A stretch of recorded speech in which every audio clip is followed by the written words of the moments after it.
welcome to Ready Set Demo from Elizabeth's Craft Room, and this is one of our Fancy Fold Part 8 series, and this is the first one on the list, which is the Concertina Tag Card. Now this can be done with different tag elements, but I'll show you how I've done this one and then talk you through a couple of things that you can do differently.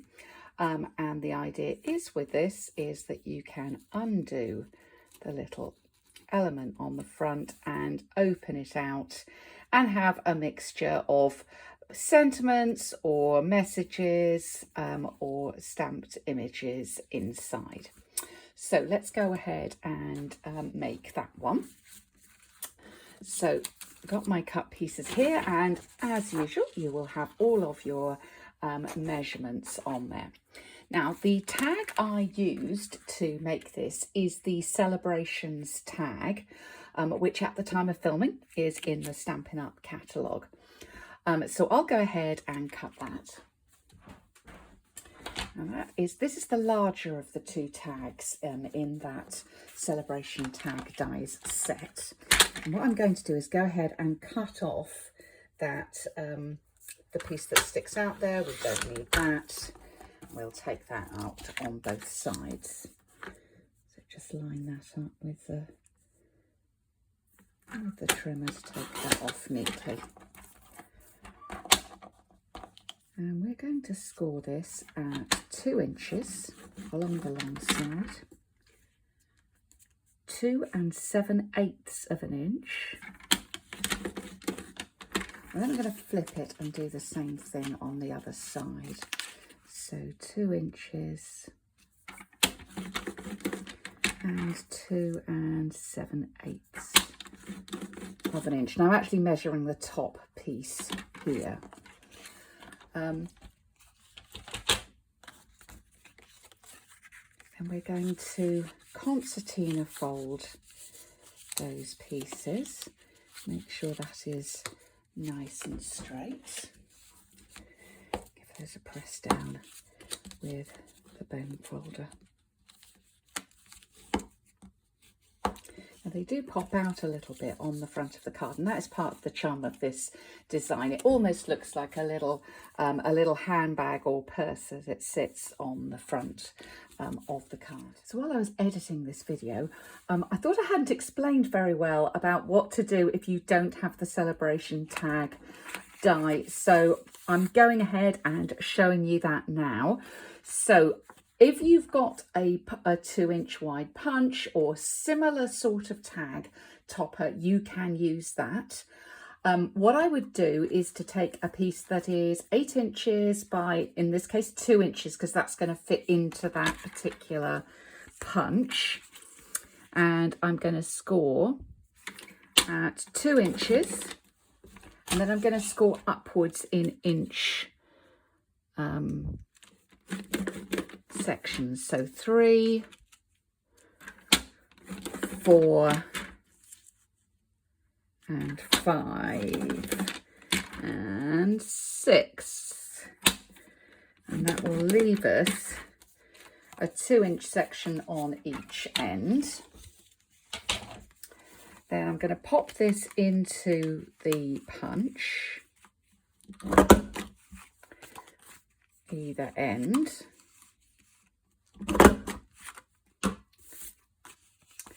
And that will give me a very similar looking tag piece that I can decorate just the same. Now it's going to need to be a tad narrower because on this tag here we're a little bit wider. So I'll pop some measurements on there for you if you're doing it with a 2 inch tag topper. As you know, this has been one that we've had around for a long time, and you may well have this still in your set. So I'll just put a little extra bit in there if you are doing this. Now back to the video. Right, so decorative elements on this one. For my template that we're making here, I'm just going to go with some designer paper, but really you can put anything onto these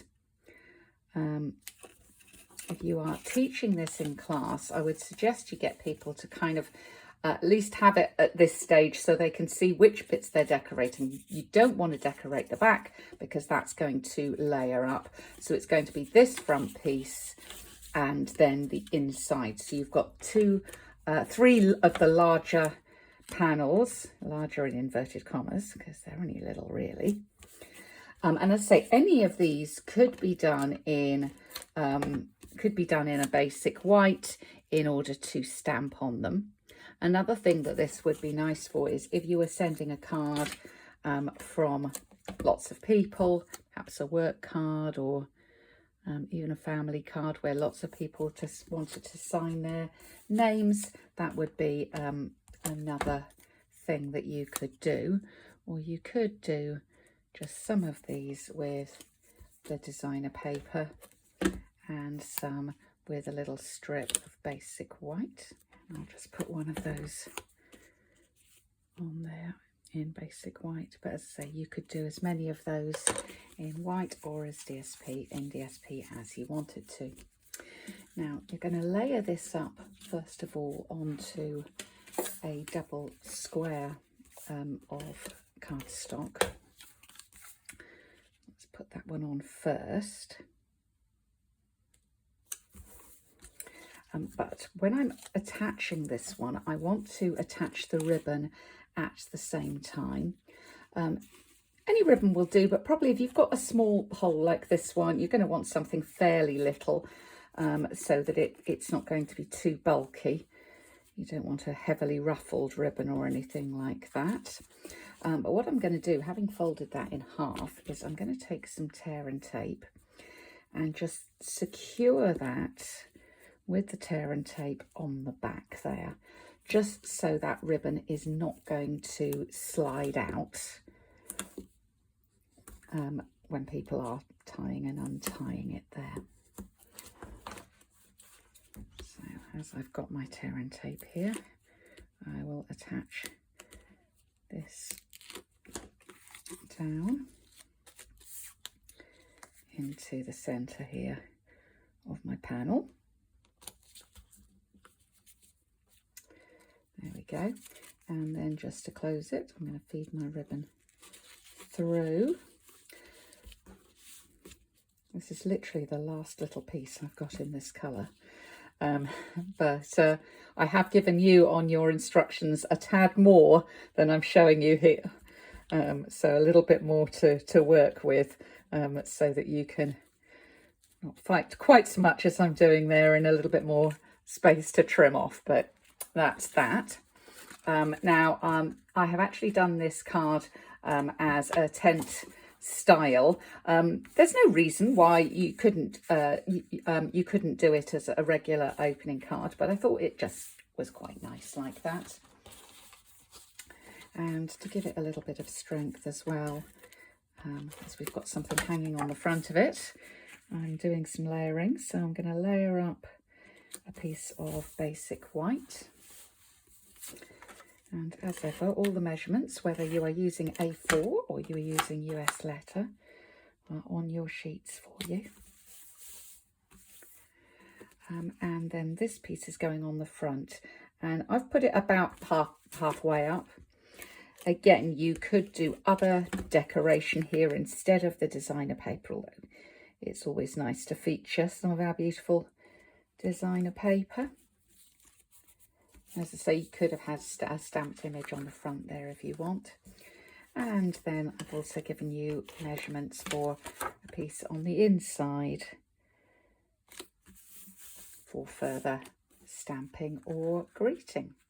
So that's the Concertina Tag Card. Let's go ahead and look at my sample card for this. So this is my complete card. And what I have used here is I've picked out some of the paper from the Countryside Inn, and I've picked out this particular sheet. These are all done in beautiful blues. I've coordinated with the cardstock as Misty Moonlight along with my basic white. And for the stamping, I've used predominantly Lasting Joy, which goes beautifully with this designer paper. So on the inside, I've just realised I've used Best Ever Family. So I've got the happy birthday friend from there. And then inside my little tag on the front, I've got birthday wishes for you, and that's from Lasting Joy. Also these little flowers and leaves, which I've stamped. I stamped the flowers in the Misty Moonlight. The leaves are also in Misty Moonlight, but stamped off, if I get that closer. And you can see that coordinates beautifully with the designer series paper. Just love it. Now, the ribbon that I've used on here is from the gold and silver trim combo pack, which is in the online exclusives. But if that isn't available when you are making this project, because obviously we don't really know how long those will be available, the boho in colour ribbon would also work beautifully with this. So that's another one that you could choose to use. So I hope you like the project and what I came up with that one, and enjoy making it. Thanks for visiting Ready Set Demo from Elizabeth's Craft Room today.